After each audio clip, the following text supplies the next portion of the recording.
A very warm welcome to this online debate on gender equality in the Balkans, and a very warm welcome on behalf of the Balkan Trafik Festival for music, culture, and above all, human connection. Now, my name is Olaf Bruns. I'm going to guide you through this next 45 minutes. And these debates, well, initially were planned as on-stage debates in a very prestigious cinema here in Brussels. And well, I would have loved to sit with you guys around me on stage there. So just for the viewers now, make an effort of imagination to just imagine the red curtain behind me, the stucco around and everything. That's how we would be sitting in a normal setting. But then of course came the coronavirus, everybody knows that, and forced to shift everything online. So here we are now connected to by video conference, and everybody is glued to their screens watching us. But the one thing that hasn't changed is that these debates are not intended as like expert panels, like very high grandiloquent debates, but it is rather about, well, bringing people together, sharing experiences, listening to each other, and well, what we dream of, the best case would be to participate in creating networks.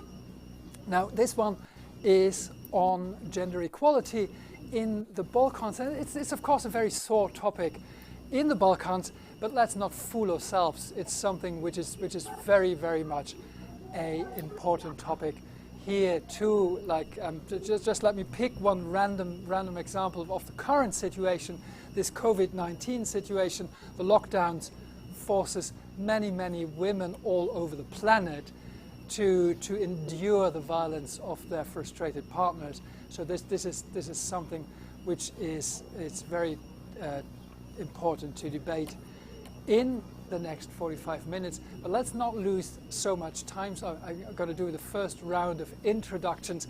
And there we have firstly Delphine Uber, the elder woman in charge of culture here in Brussels, the city that hosts us. Delphine, probably you're just a few kilometers from where I'm sitting, and we have to meet by video conference. But Brussels, of course, the place that would be hosting us in normal times, but that's not the case. A very warm welcome, Delphine. Then we have Jovanjoli Ulicevic, I hope I get your name right, who is the Executive Director of the Spectra Association in Montenegro. Welcome, Jovan. Where do you join us from? Oh, from Podgorica, Montenegro. Thank you. From Podgorica. Thank you very much. And we have Stefan Sparavallo, activist for the Da Zecna movement in Serbia. A very warm welcome to you too. Do you connect from Belgrade? Yes, from Belgrade, Serbia. Thank you for inviting me. Very warm welcome. And we have finally Skipes Kamberi, an artist from Kosovo. Do you join us from Pristina? Yes, I'm from Pristina, calling. A very, very warm welcome. Now, a second Thank round is the opening statements, and as we are a cultural festival, well, at least as a basis, I would like to start with Skipe, who is an artist, and well, your pictures were planned to be exhibited in that cinema where this debate should be taking place, but that's not the case now. But you actually have conceived an exposition which is very much close to the topic we're debating here now. I just give you 2 minutes for an opening statement. Yes, thank you. I'm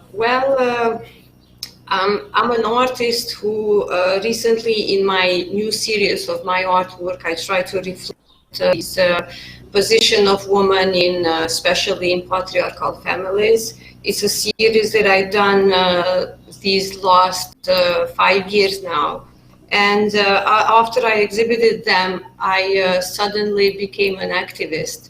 And everyone was calling me to talk about gender equality and things like that. But I'm just an artist who reflects on these issues and maybe try to do things better for the position of women in society. Since I was inspired from the Code of Legdugazzini, which was a book of law that was used centuries ago in Pristina, and there were some laws for the woman with no right at all. So that's how I got inspired and reflected on my artwork. And I try to visible these problematics among women, and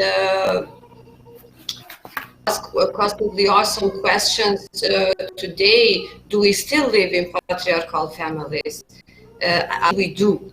I mean, not as before, but still in some rural places you can find some patriarchal families, and I constantly think of those, what we do, how should we, how can we make things better for them, and this is a preoccupation of my artwork, what I do lately.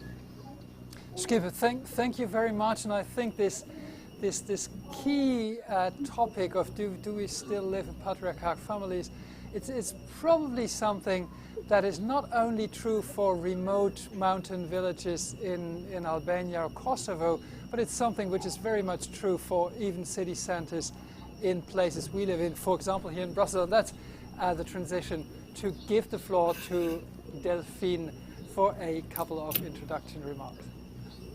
Yeah, hi everybody, and again thanks to Balkan Trafik for organizing this debate, which is gender balanced, and that's a good point. So it's really a pleasure. I can speak as a young woman involved in politics. So as a woman, no, in general, it's not easy to get involved in politics, but when you are a young woman, it's certainly not easy, but still it's easier in Belgium than in other countries. So I'm still lucky for that, and I'm here in Brussels, and I have some power, and I would like to use that power to make decisions that can really change the world in a better sense, like in a better gender balanced world. And I'm really working with my team on the place of women in culture, and I'm sure that talking about the place of women in culture is really talking about the place of women in our societies. So for me, it's very important. And when I say women, I also, of course, think about LGBTQI people, because for me, it's really the question of who can we have a world where everybody can find its place, because there is place for everybody. Thank you. And I think already these two first introductions with Skipe just telling in a few words her way from art to activism, and you just basically picking up the ball there from activism to politics, and this politics being linked to culture shows us how interconnected all these topics are. But we go on with the introduction statements. Jovan, the floor is yours. Yeah, thank you. I think two people for me is very important stuff, and the question Jovan, I have to interrupt no, you. The sound quality is very bad. Could you just see if the connections of your microphone is working?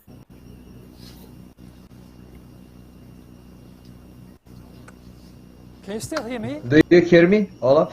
Yeah, now I can hear you. Sounds better. Yeah, okay, it was some connectivity issues. Never mind. So I would like to continue on the question, do we still live in patriarchal families? That's a very important question for me as a transgender activist.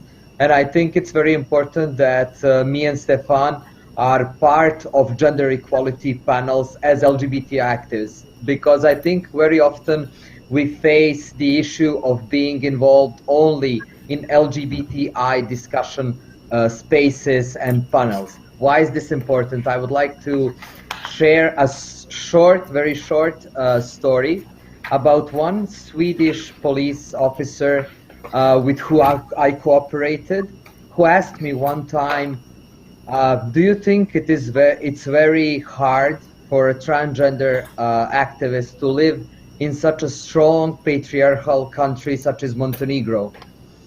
And actually I laughed, because I asked him, do you know any country which is not patriarchal, strongly patriarchal, even countries that have like strong gender equality programs?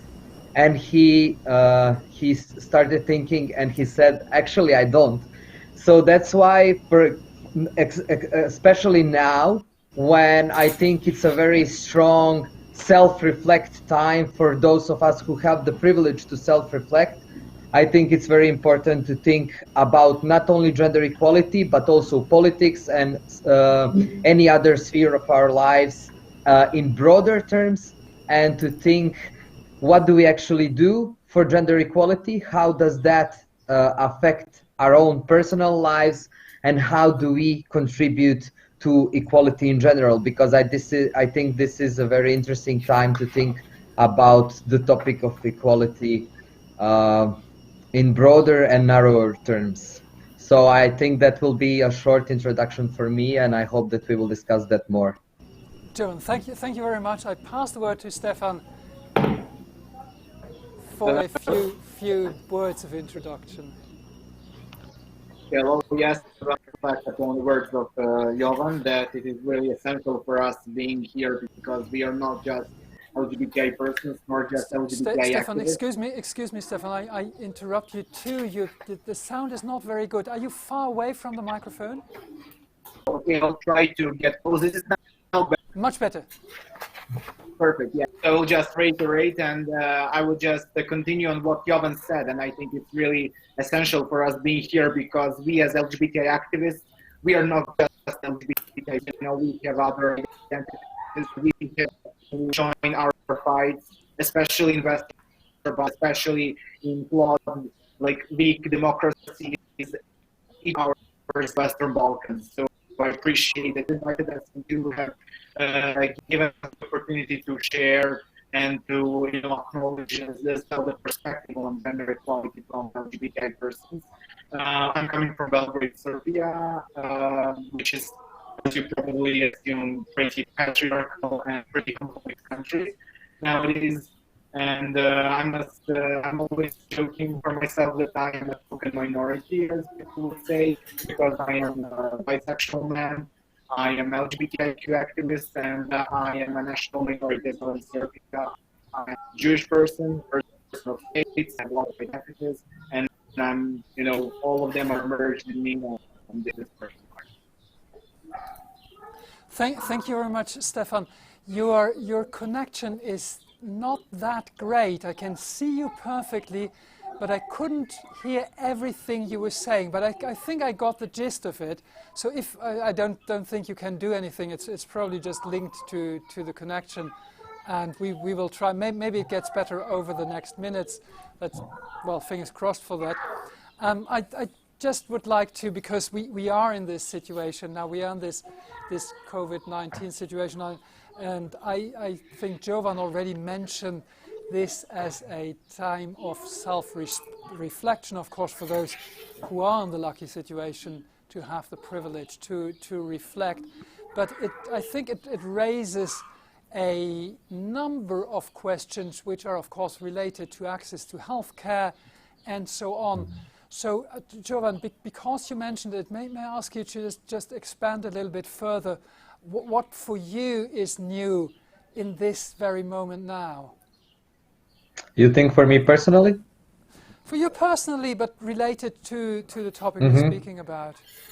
Yeah, okay. So for me, this is a throwback to years of complete isolation because of my identity. So that's why I said now, because I am one of the privileged ones who are activists, who have the time and space to self-reflect and provide support for other people from the community.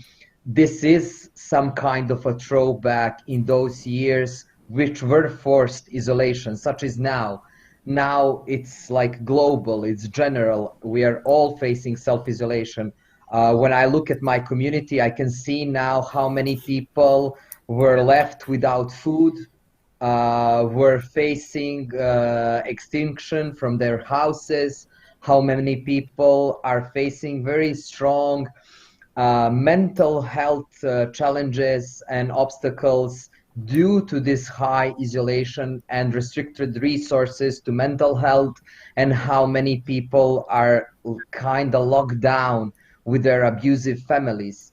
So in this regard, I would say that these times yes, they are an opportunity to self-reflect for many activists and to reassess how activists do their work, and also what needs to be changed in order for communities to have better access to resources and so that we will not say in the future that self-reflection is a matter of privilege.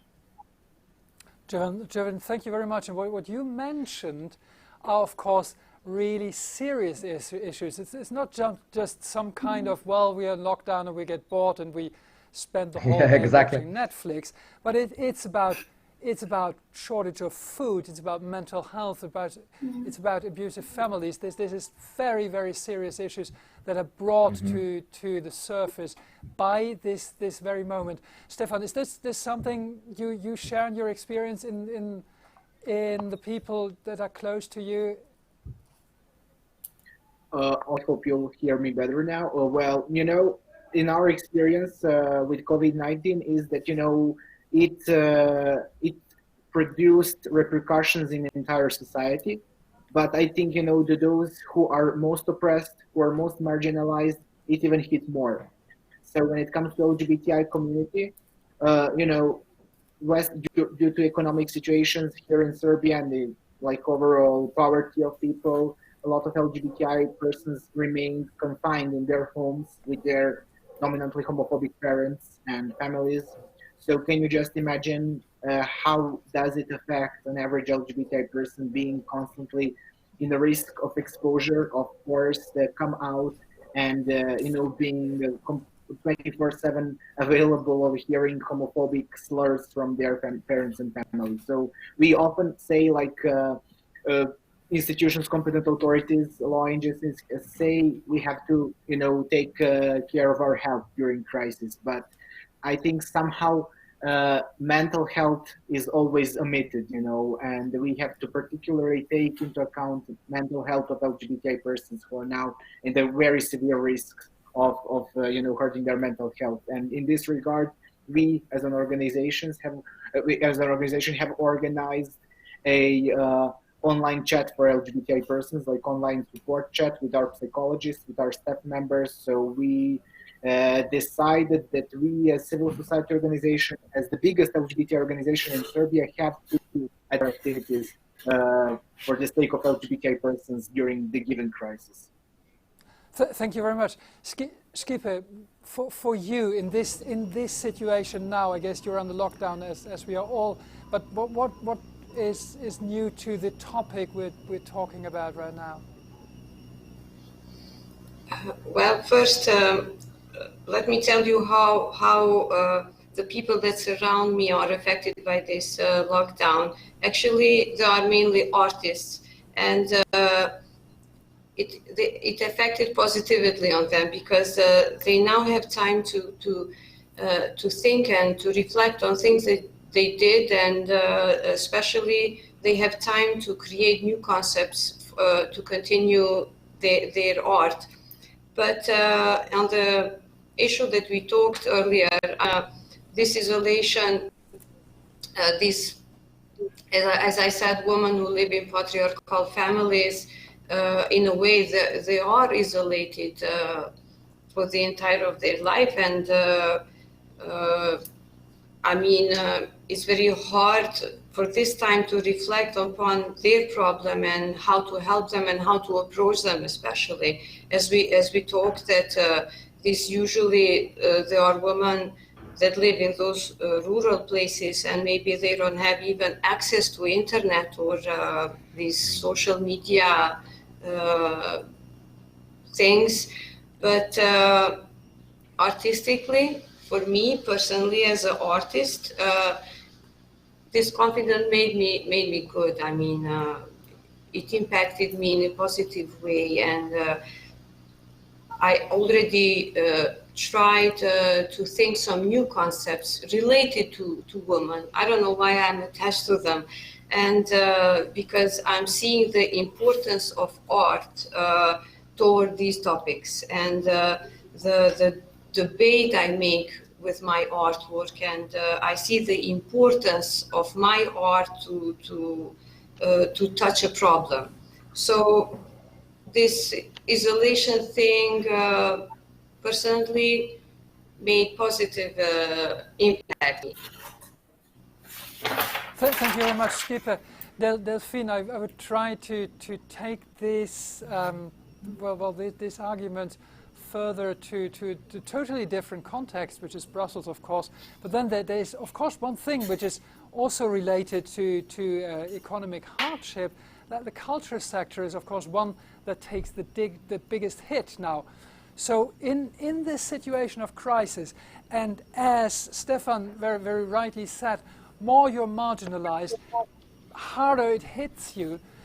So it's for you being in charge of culture in a big city like Brussels, what can you actually do to, on the one side, keep the cultural sector afloat, and on the other side, still pay attention for these important topics we're talking about, gender balance and also LGBTQ rights?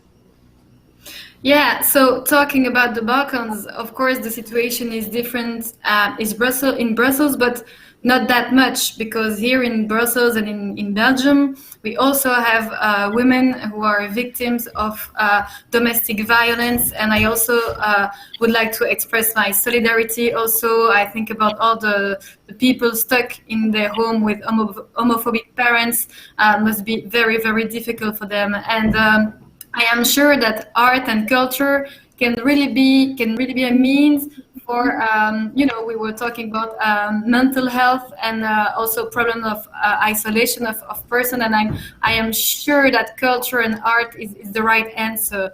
So here in Brussels, in Belgium, and in other countries in the world, it's such a mess for the sector, for the whole sector, cultural, also talking about events, also regarding tourism issues. So it's very, very, very difficult for actors. But as a politician, I think it's very important to give some hope to the people. And how can we give hope is by taking action. So our actions here in Brussels, so in the capital of Europe, of more or less 500 million European citizens. So the first emergency is to find solution right now for the people who have no revenues, for artists, for cultural structures who need help. And really here, it's my priority. So we are working like very hard to find solution, because here in Brussels, so every mass event is forbidden up to end of August. So it's a big deal for many events. Festival summer, basically. Yes, but as we were talking about isolation and people who are alone and stuck in their homes, and it's important to find new ways, I think, and I'm trying to have new ideas on the way to get people together. If people cannot have access to culture, then culture must go to the people, and then we are trying to still have ideas for this summer and to still have the opportunity to offer something to the people. This is exactly what we're trying to do right now. We're just trying to bring culture and interesting debates to the people via video conference. Stefan, there's one thing I want to pick you up on. In your introduction video that you sent, you mentioned the Serbian Prime Minister, who is openly lesbian in a country where such a thing is not even recognized, living in a partnership, having a child in a situation where it's not even recognized.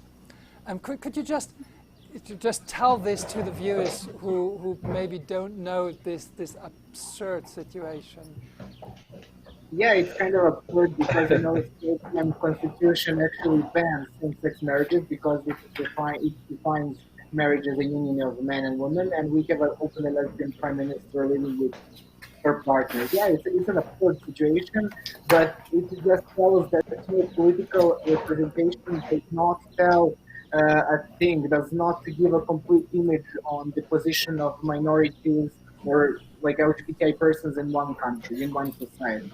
So our actual prime minister, current prime minister, she was a minister for local administration, and then was appointed as a prime minister. Of course, she was appointed, not elected, so it is another perplexed thing because she was not voted but appointed in the national parliament. And yes, it's an absurd situation. She was asked numerous times whether she will do something for LGBTI community, and she always states, she always just runs away from her identity, saying that she's prime minister who happens to be LGBTI, not LGBTI prime minister. LGBT identity is not her sole identity, and but it is just the example because she's privileged. She spent more time in the West than in Serbia. She got her child, her partner got a child through IVF in Belgium, which costs dozens of thousands of euros, which average Serbian citizen cannot afford in lifetime. And, she doesn't care. And it's just example that really, that you're LGBTI and if you're privileged, it doesn't necessarily mean that you care for others, let alone for your own community, but for other marginalized groups, as Roma people, as refugees, as asylum seekers. So that's just a penny for a thought. So that brings me, I think, implicitly, it somehow builds the bridge to something Jovan said in his introduction video, and that was intersectionality, of course. Now, this is I said in the beginning I don't want to do an expert debate, but I think it's a central concept. Jovan, can I ask you to explain that in a few words to our viewers who may be not so familiar to this concept? Because I think it's a central one. It's one, if there's something really important about this debate, is to get this concept through. I think that this example of a prime minister of Serbia is a very good example. This is a pure example that identity doesn't necessarily connect us. So not all, for example, LGBTI people show solidarity to each other. Not all women show solidarity to each other. Not all people with disabilities, etc.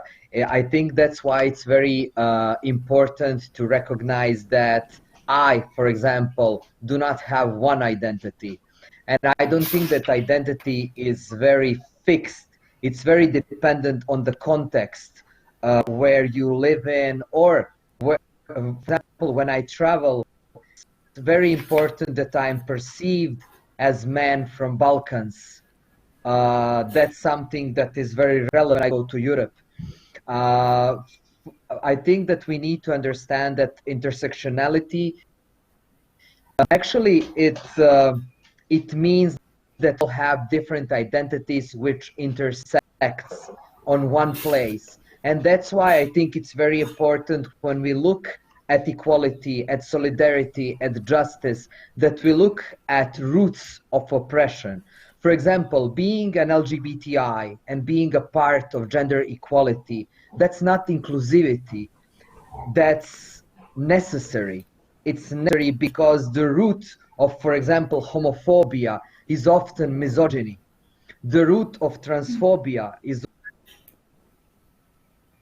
It's very important Jovan, you're for disconnected. Sound was disconnected. Sorry to interrupt you. Do you hear me? Yeah, now I hear you again.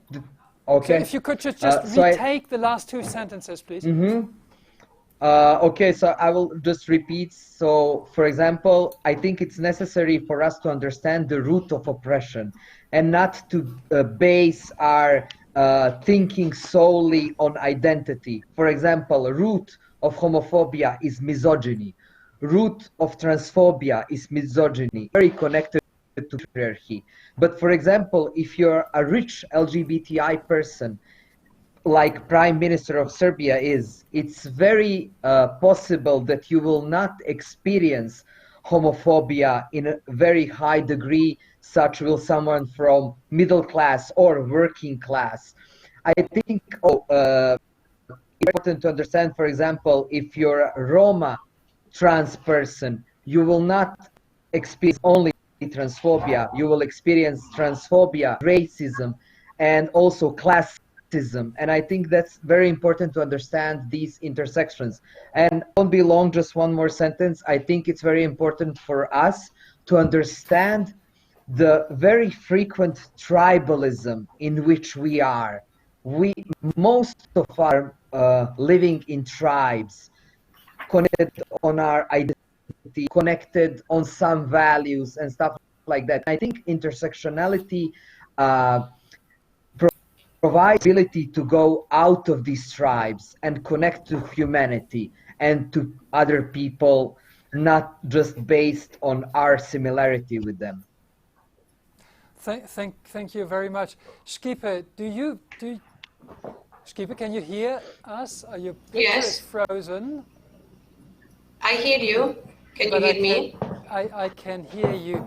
Do you see your work as an artist working on issues like women in traditional families within this context of intersectionality?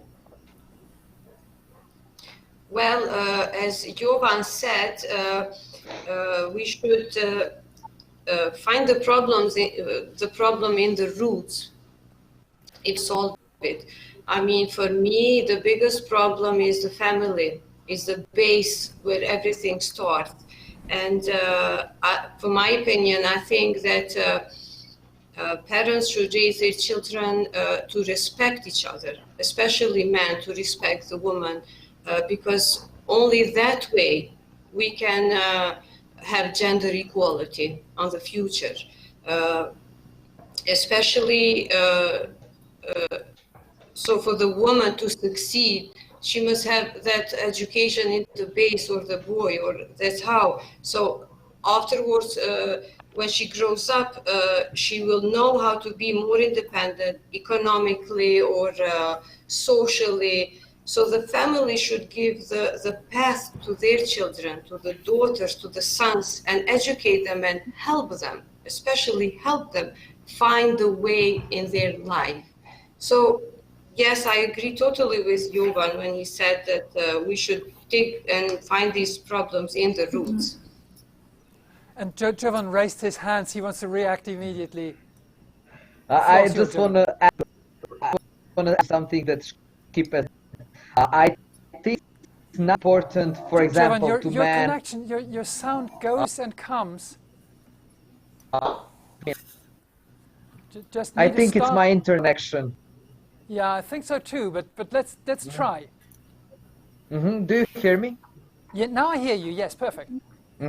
Okay, so I think it's not only important to learn how to respect each other. I think it's crucial to learn how to respect ourselves. For example, I don't think that men in patriarchy who practice patriarchy, I don't think they respect themselves.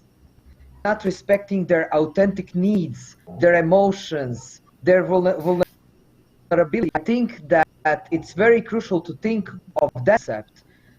If we respect ourselves, I think that then authentically we will respect others by default. Yeah. Jovan, we need to understand. Okay, sorry. You were frozen again. So so you didn't hear me.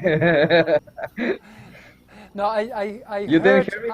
I heard until respecting yourself, and by default you will respect the others. Respect each other. So I think that all of us, men, women, those of us who identify outside of that binary, I think that we need to see the benefit of respecting ourselves and therefore respecting each other. I think that's the concept that we need to think about. And to get to be clear about our own emotions, our own, link to ourselves. Delphine, you raised your hand and you wanted to react to Jovan, I think.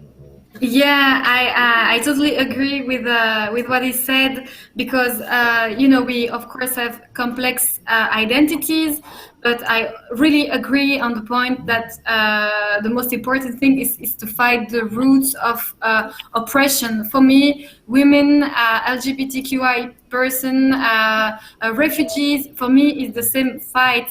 The question of intersectionality, I am a young women speaking French with which could be also a big deal in Belgium. You know, we also have problems around that kind of questions. And so that's really what I want to do in my job. I am a woman, but it doesn't mean that I'm necessarily feminist, which I am. But, you know, it's not part of the definition, because many women are not really their own allies. So that's why it's important to be able to count our forces and to know with who you can work. And that's what I try to do with the cultural sector, because, you know, I'm a woman, but, you know, I'm nothing if there is no artist and if there are no cultural places. So I think that my role is to give some support, also to give some guidelines. If I take the example of street art, we have a lot of street art in Brussels, and it's something I really like. But I have seen that, you know, I'm in charge in one year, so I have seen that we have many paintings done by men.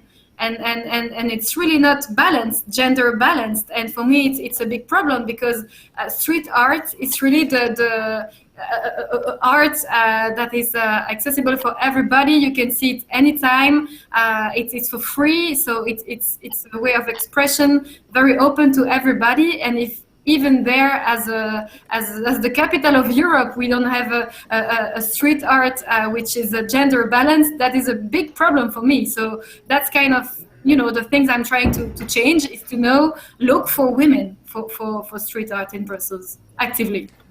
And then if I take Jovan's thought to the level you are making politics, it is of course not only about women, but it's excuse me, it's also about minorities. It's about being rich or being poor. Can you implement? I mean, this is it's an interlinked concept, basically, which relates to all aspects of our society.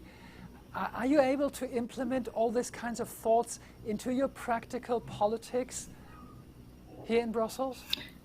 I think that in politics we have the power we take, and I could just sit and cry and say, oh no, it's so sad, there are so many men, and you know, I would like to have more women. Okay, what can I change? Because I'm there to take action. So what I decided is to actively make contact with the women active in street art and the hip hop cultural community, and they exist. They do it, but they're not visible. So, you know, when people hear that we want to work on that, you have messages and you have people coming to you and they say, oh, I heard that you wanted to work on that, and oh, maybe we can work together. And yes, but it's a question of, yeah, it's a choice I have to make, and I made some decisions that were not easy, and to say, okay, your project is only with men, and I'm sorry you got money for last years, but I am not going to give you any money anymore. It's public money, and I think that it has to be used for our values. We were talking about gender balance, social justice, equality, and I think, yeah, it's very like a big mission we have is to make these difficult choices, but it's time. And to make politics that are related to values, of course, and then politics is also about spending money, of course, and to allocate that the right direction on. Stefan, if you hear somebody from Brussels administration speaking about these topics and trying to implement these thoughts in the very administration of culture in the city, is this something that inspires you, that could be thinkable on a midterm horizon, well, in the places you come from?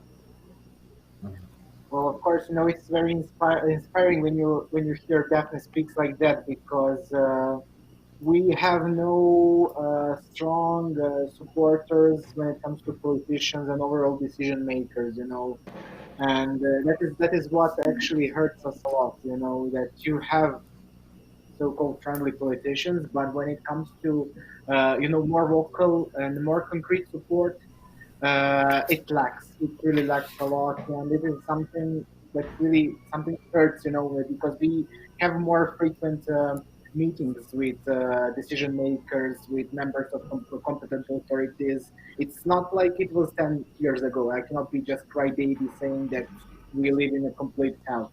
But when it comes to more vocal support, when it comes to these concrete decision makers and concrete politicians who are willing to tackle certain issues, we really can count them on fingers on one hand, and so when hearing Daphne, I feel that it is something we need. I think it's something that Balkan needs a lot. Western Balkan countries a lot. Someone who is not afraid of stepping out, and someone who is not afraid to be involved in politics and to be more vocal for someone who is marginalized. So thank you, Daphne. Maybe Stefan, one question, which is maybe interesting to many people who listen to us now, who don't live in Serbia, for example. But you said things have changed the last 10 years. Could you just expand a little bit further on how they have changed? Yes, of course. So at first, I remember when I was younger and when I came out, it was way more silence when it comes to sexual orientation or gender identity than now. Of course, I'm not saying that authorities or government should be praised for that, but it's because Serbia is more open than before, and you can watch TV shows, you can watch movies with LGBTI characters, so it is not a taboo question to the extent as it was before. We have, for example, from 2014, we have pride parades happening without any sort of violence. When I came out and when I was thinking of joining first Pride ever in Serbia in 2010, the whole city center was demolished because of the right-wing hooligans and groups affiliated with Serbian Orthodox Church. Now we don't have these massive counter-protests at all, and I'm not afraid of coming to the Pride as I was afraid in 2010. So, some certain things have changed, some certain bylaws and some laws are adopted. So, those are baby steps.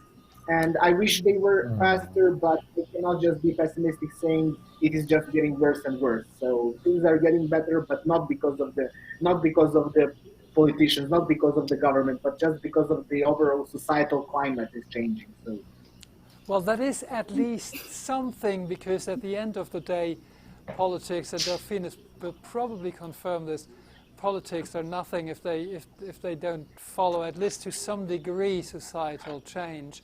Now we're running out of time. This debates 45 minutes are really they are always too short, and you can always only scratch the surface.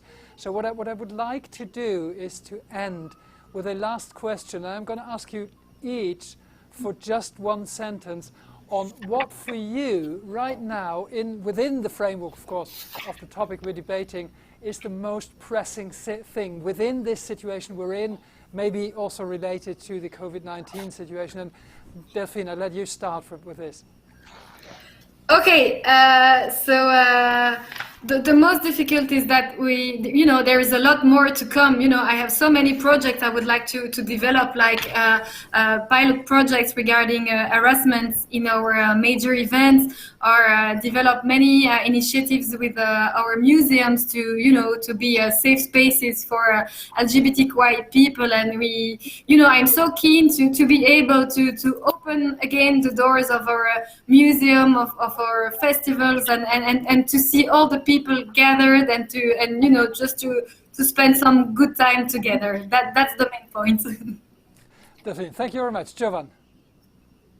Well, for me, it's always the same thing that is the most important, and I think now even more than ever, and that's community organizing. As I said, in this time when some people can self-reflect, I think we should self-reflect on that, and to reflect on the importance of this bottom-up approach, because even though, as I said, there are many difficulties within, especially marginalized communities, I see also emergence on some very creative ideas, I think very much resilience, and also very important solutions that are very creative and developed in these times of crisis. So yes, I think yes, community organizing and paying especially attention to that.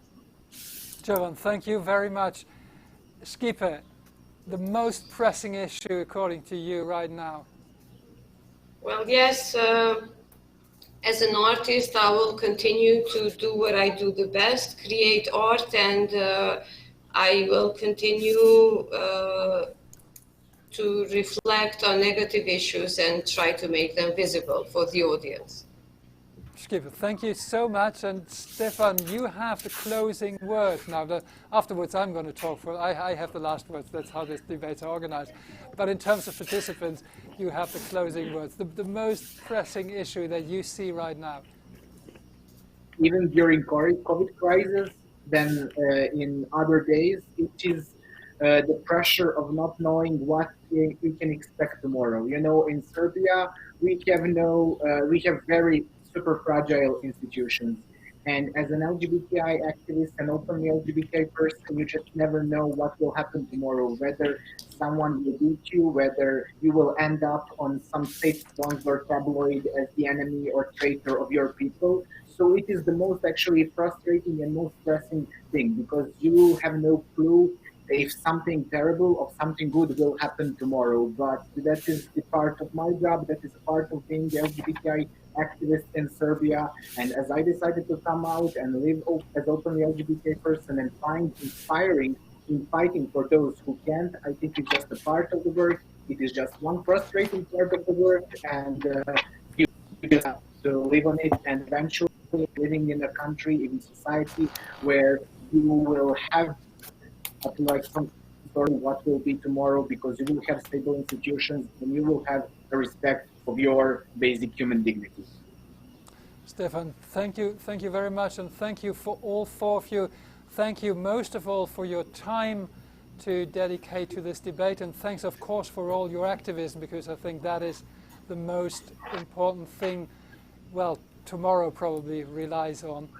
And well, one important thing to say, that this debate is over, but the festival is not over. The festival, the Balkan Trafik Festival, is online from today to Sunday. Make sure you visit the balkantrafik.com website. There are dozens of videos. It's a lot of music videos, but also portraits of artists and other debates of this type on important issues linked to the Balkan. Thank you very much. Thanks for being with us. Bye-bye.